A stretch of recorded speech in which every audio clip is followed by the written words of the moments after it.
and predict when they should replace that versus waiting for an outage. And we partner with Ascendo to take all of the data from manufacturing, from repair, and come up with a tool that allows us to do that.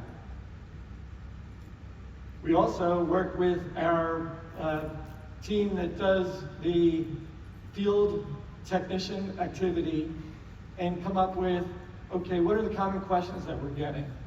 Take that with our Salesforce case data and then bring that all together into one so that we can create field service bulletins. Again, to help not only our technicians out in the field, but also our FLM partners, as well as customers who deploy on their own. Again, for me, the focus is to prevent an RMA case.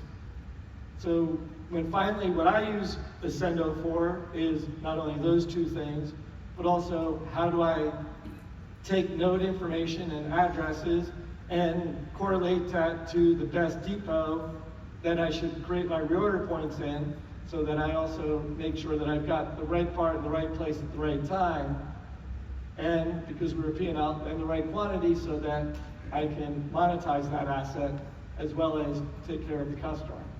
And then we all take that and work with our sales team because they're out there reselling the value of the contract and the renewal. So we have a high renewal rate.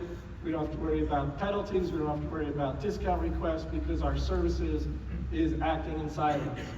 So this is kind of what helped us with using Ascendo in different pockets, but with one knitted together story.